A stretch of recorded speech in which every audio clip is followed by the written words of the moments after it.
Overreaction Monday segment we started this year. Alex is going to give me a bunch of pretty bold statements, and I'll say whether it's an overreaction or not an overreaction.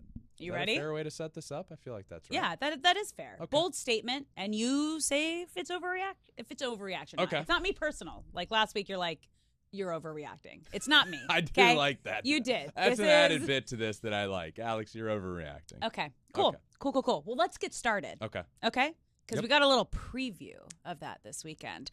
The NLCS will be the Padres against the Braves. Yeah. I don't think that's an overreaction at all.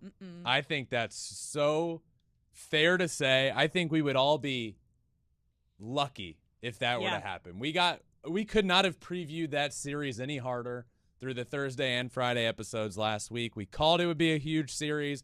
It's seemingly the two best teams in the National League facing off early in the year. And man, what a series. It didn't disappoint. I mean, you kind of had everything. Had everything. Really good pitching, really good offense. They were great defensive plays. Juan Soto made a game-saving play at one point in left field. And then he had a couple of good games in there. Hit a homer. Padres end up taking the series from the Braves on the road. But, I mean, man, I love this series. This was so much fun, and I absolutely don't think it's an overreaction to say that's our NLCS matchup. Oh, I'm with you, too. And this was our series to watch this weekend, your number one series to watch this weekend. And we got it all in a 4-game series. That was, as you mentioned, I think we would be lucky to get something like this in the postseason. Yeah, obviously you don't know how the playoffs are going to shake out. But right now, these are the two best teams, and I think, if they meet up in the NLCS, man, that'd be awesome. It would be glorious. All right. Are you ready for our next overreaction? I'm ready. Monday. Kodai Senga is the National League Rookie of the Year so far. I'm going to say that that's an overreaction. Here's why. Okay. I love what Kodai Senga has done through the first 2 starts of the year. However, to say right now that he is the favorite to win or to say that he's the NL Rookie of the Year if the season ended right now, I just think what Jordan Walker is doing. He's gotten a hit as through Sunday, a hit in every single one of his big league games. He's tied Ted Williams' record for most hits to start a career age 20 or younger. And I just think when it comes to these big awards, other than Cy Young Award, position players are given a slight edge there because they're playing every day. So I think that hurts pitchers. Kodai Senga's been great. Yeah. And I think he has the makings of a true ace. And the Ghost Fork is better than even I think anybody imagined it being. Oh yeah. And the Ghost Fork animation that they have on the scoreboard at Citi Field now, it's like a ghost pops up with a fork in his hand, and it's like a Sega animation on the board. As if you're watching, you can see it. His glove has the Ghost Fork on it. I love Kodai Senga, but just for purpose, there are other everyday position players that are playing so well right now, and you know how I feel about Corbin Carroll. I was waiting for it. I was like, come on, give it to us. I know who you want to say up. It is. Boy, is Corbin Carroll heating up. So I would have to say right now, Jordan Walker has an edge, and probably Kodai Senga and Corbin Carroll are right there behind him. James Outman as well, right there. I mean, he's been really good too. So this is tough to say, but I just think because he's a pitcher and only had 2 games right now, it's a little bit of an overreaction. You mentioned Corbin, your boy. I don't know if you saw a photo of his father dropping him off at the ballpark this week. Ben, this is you. Yep. In 30 years. Even I was I did a double take. Is Ben what? Wait. What? So I was sent the picture of Corbin Carroll being dropped off at the field by his parents. Father. And I believe it was producer Taylor texted me the picture saying, well, Corbin Carroll's dad is you in 30 years. Yeah, our group text. And then I started getting tweets from people. Oh, so it was a known thing. Yeah, it wasn't just in our circle. It became a thing. Under the picture that was posted. Well, that's been Verlander. And I can't not. Here it is. Not see it. Here it is. Here if it you're watching, is. I can't unsee it. Now, being me, I obviously don't think it's like uncanny. But like, fast forward. There was another one where he was hugging the one him. where he's hugging That's Corbin. a side profile that was like, yeah, I see it. Yeah. Yeah. Yeah. So that was happened. great. That Yeah. was. I mean, I first saw the picture. You're even more connected. And then the tweets came in, and I was like, well, okay then. Yeah. Yep. That's a thing. Okay. Here we go. So. Yeah. Okay. Oh, here you go. There he is. Here's the side angle. There. It's the like smile. Everything. The way you're hugging. Like, I like that I say the way that you're hugging. The way that I'm hugging. Yeah. I'm Corbin Carroll's dad. You are the driver of his bandwagon. I'm the driver of the bandwagon because I love the guy as a baseball player. I'm not his dad. I thought it was hilarious. It was so good. Yeah. It was so good. Man. But yeah. Yeah. Corbin Carroll's playing beautiful. great, by the way.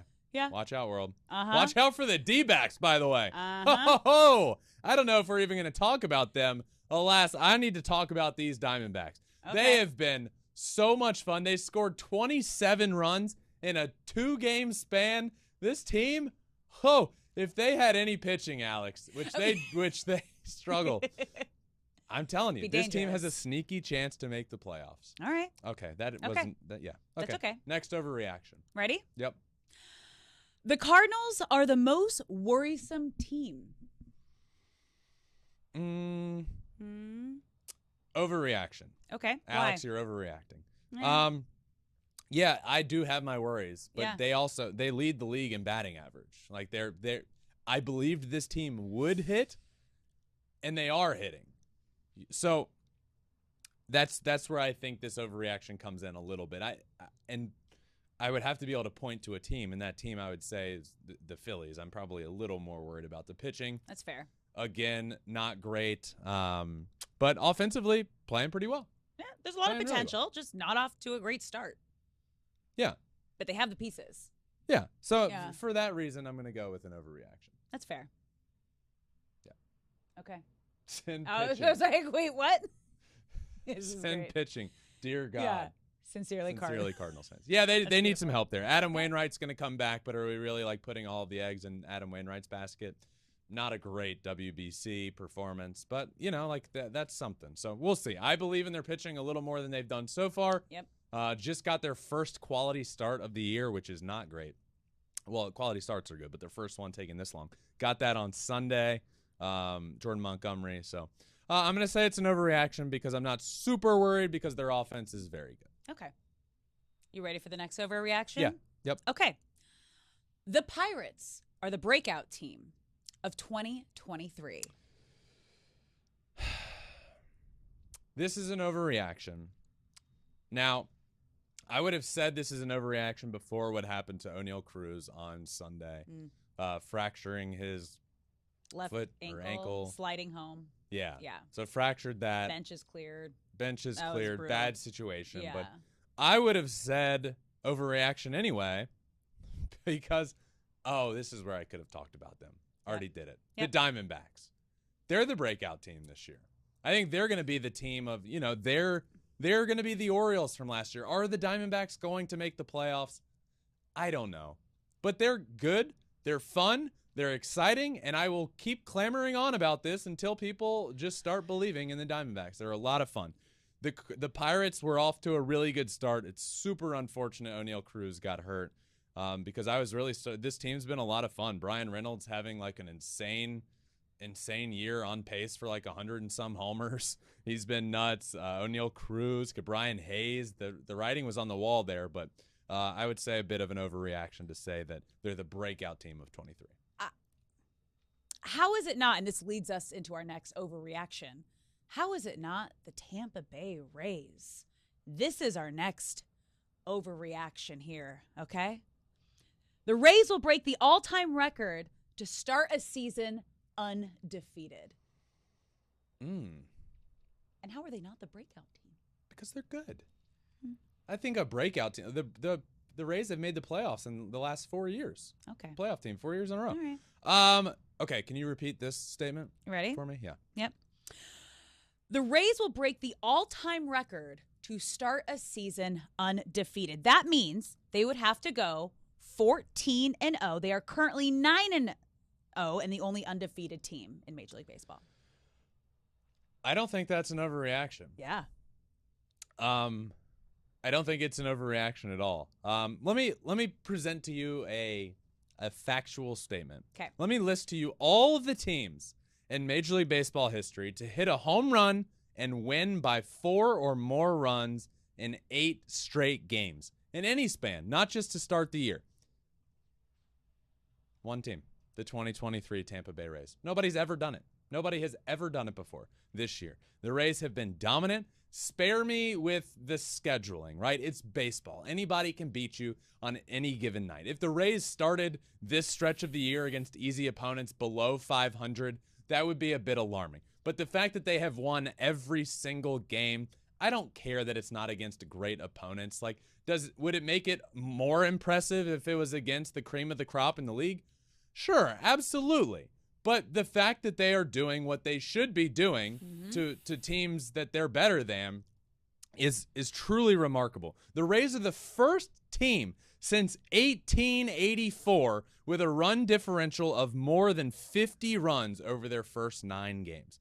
1884. Alex, 1884. We just barely weren't around yet. But 1884, the mound was still 50 feet from home, 50 feet away, and it was the first year ever that pitchers were allowed to throw overhand. What? Yep, 1884. That's the last time a team has done what the Tampa Bay Rays are doing. Yeah. I mean, and they're first or second in almost every category in Major League Baseball right now. Like, they are red hot. I mean, pitching, everybody, we can talk about their pitching. It's been the best in baseball, but offensively, what they've gotten from Wander Franco and Randy Arozarena and Brandon Lau started hitting grand slams, multiple. The team has been really, really good. So this is the longest streak to open a season since the 03 Royals. All wins by 4 or more runs. 8 runs per game offensively, a 2.13 team ERA. So like you said, 13-0 is the current record to start a season. Yeah. The 1982 Atlanta Braves and the 1987 Milwaukee Brewers. They are just a few games away from breaking that record. A few games, obviously, from tying that record as well. I do think they can do it. By the way, neither of those teams reached the World Series. Not a single one of them. And the Brewers, that started off 13-0, finished third in the division and didn't make the playoffs. So there's that. Back to the original question. Yes. I do not believe this is an overreaction. I do think that the Rays can break the record. I love it. I want to see it. It's always fun seeing records be broken. That's the point, right? Records are meant to be broken. Yeah. Yep. All right, let's move to our final Overreaction Monday. Luis Castillo is the AL Cy Young so far. Okay, this is tough. Okay. I have 2 names in my head right now. Luis Castillo and Garrett Cole. I'm going to say this is not an overreaction. Okay. And the reason that I think as of right now, people would say Garrett Cole because he's New York Yankees. Garrett Cole, big stage. I think Luis Castillo continues to be probably the most underrated pitcher in the entire game of baseball. 2 starts into the season, 0 runs, 12 strikeouts in 11 2/3 innings, dominated an Angels lineup that, fast forward to now, has turned out to mash. The Angels lineup rakes. He dominated that lineup, hasn't given up a run all year.